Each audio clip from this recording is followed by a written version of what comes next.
Marine Le Pen a désavoué politiquement Jean-Marie Le Pen. La fille a désavoué le père. C'est une première.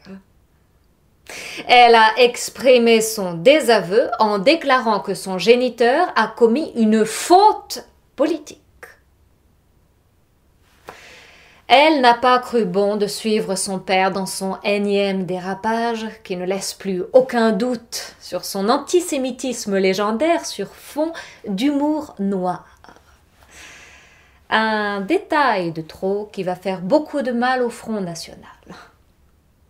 Cela fait probablement partie de l'œuvre de dédiabolisation entreprise par Marine depuis qu'elle a succédé à son père.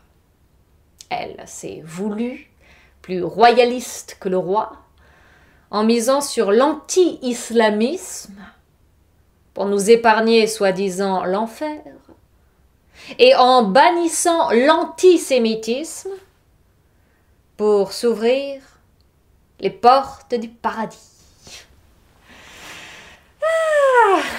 Il y a des mots qu'il ne faut pas prononcer, des sentiments qu'il ne faut pas éprouver, des pensées qu'il ne faut pas penser pour ne pas compromettre son avenir. Un désaveu pour incompétence politique. Attention, elle n'a pas parlé d'erreur, mais de faute politique. C'est d'une gravité sans nom de la part d'une fille qui a tout hérité de son père, son sujet, son verbe et ses proverbes du style « on ne peut pas être au four et au moulin ».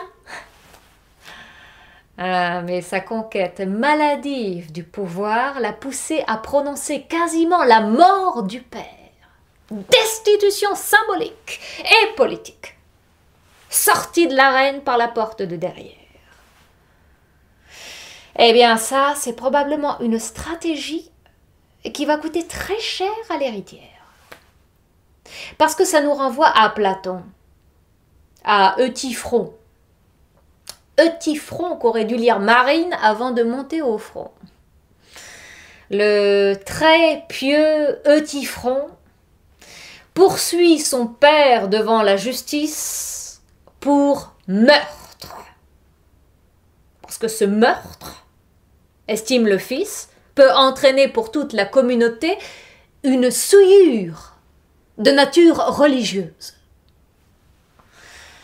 Socrate, le maître auquel Platon restera toute sa vie fidèle, rappelle Euthyphron à l'ordre en lui signifiant en gros que la souillure qu'il allait commettre en dénonçant son père est autrement plus grave que celle qu'il reproche à son père.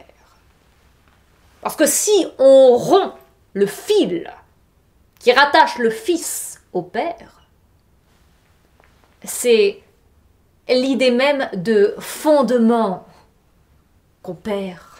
L'idée de fondement, on la perd. Plus rien ne tiendra plus à rien. En moralité, il y a pire que l'impiété, l'infidélité. Donc, si le père a commis en effet une faute, ce n'est pas à sa fille de le juger ou de le déjuger. Un geste que son père pourrait lui pardonner, mais que Dieu ne lui pardonnera jamais. C'est la leçon que j'ai retenue de Euthyphron. Mais c'est étonnant. Non, pour une patriote, c'est étonnant tout de même. C'est étonnant pour une patriote de tout lier à sa patrie, tout en reniant son propre père. Et tout ça pourquoi? Pour tirer avantage d'un tiers. Ah, mais Marine ignore peut-être que sa patrie n'est rien d'autre que la terre de son père. Mais pour le pouvoir, elle s'est révélée capable de tout balancer à la mer, père et mère. Pouf! Eh bien, il y a de quoi rassurer les immigrés. Au moins, ils ne seront pas seuls.